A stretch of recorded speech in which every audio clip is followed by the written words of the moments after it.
He killed our people, and he didn't exchange prisoners. We signed the exchange of prisoners, but he didn't do it.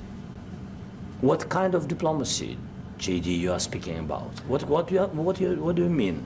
I'm talking about the kind of diplomacy that's going to end the destruction of your country. Yes, but if you Mr. President, with respect, I think it's disrespectful for you to come into the Oval Office and try to litigate this in front of the American media. Right now, you guys are going around and forcing conscripts to the front lines because you have manpower problems. You should be thanking the President for trying to bring an end to this conflict. Have you ever been to Ukraine that you say what problems we have? I have been to. Count once. I've actually watched and seen the stories, and I know what happens is you bring people, you bring them on a propaganda tour, Mr. President. Do you disagree that you've had problems bringing people into your military? And do you think that it's respectful to come to the Oval Office of the United States of America and attack the administration that is trying to prevent the destruction of your country?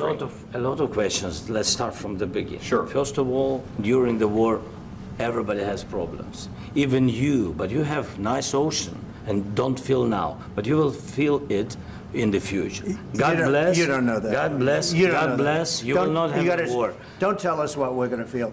We're trying to solve a problem. Don't tell us what we're going to feel. I'm not telling you. Because you're in no position to dictate that. That's Remember exactly this. You're in no position to dictate what we're going to feel.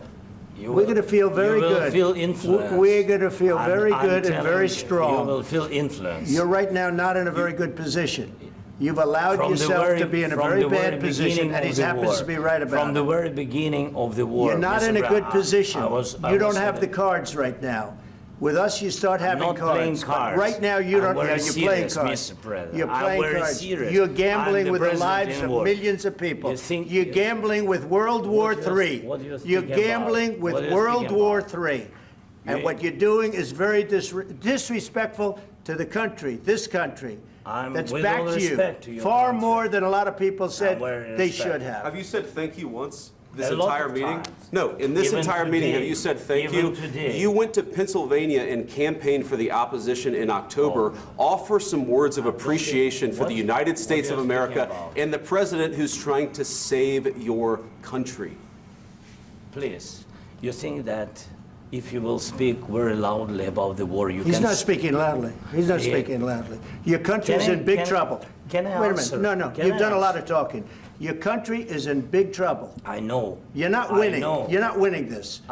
You have a damn good chance of coming out okay because of us. Mr. President, we are staying in our country, staying strong from the very beginning of the war. We've been alone, and we are thankful. I said thanks you haven't in been this alone. cabinet, you and haven't not been only alone. in this cabinet. We gave you, through this stupid president, $350 billion.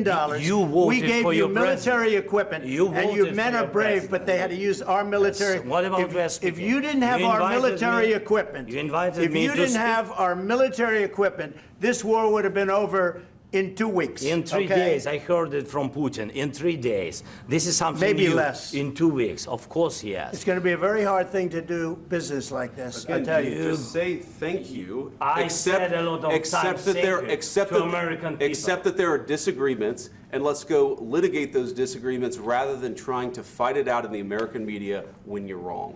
We know that you're wrong. But you see, I think it's good for the American people to see what's going on over there. I think it's very important. That's why I kept this going so long.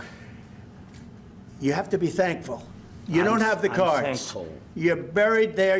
Your people are dying. You're running low on soldiers. Listen, you're running low on soldiers. It would be a damn good thing. And then you tell us, I don't want a ceasefire. I don't want a ceasefire. I want to go, and I wanted this. Look. If you could get a ceasefire right now, I tell you, you take it so the bullets stop flying and your men stop getting killed. Of course, we want to stop the war. But you're saying you don't want a ceasefire. But I said to you, I want a ceasefire. With guarantees. Because you'll get a ceasefire faster than an agreement. Ask our people about ceasefire, what they think. That wasn't with me. That wasn't with me. That was with a guy named Biden, who was not a smart person. That was with Obama. It was your president. Excuse me. That was with Obama, who gave you sheets, and I gave you javelins. Yes. I gave you the javelins to take out all those tanks. Obama gave you sheets. In fact, the statement is Obama gave sheets and Trump gave javelins. You got to be more thankful, because let me tell you, you don't have the cards. With us, you have the cards. But without us, you don't have any cards. But after that,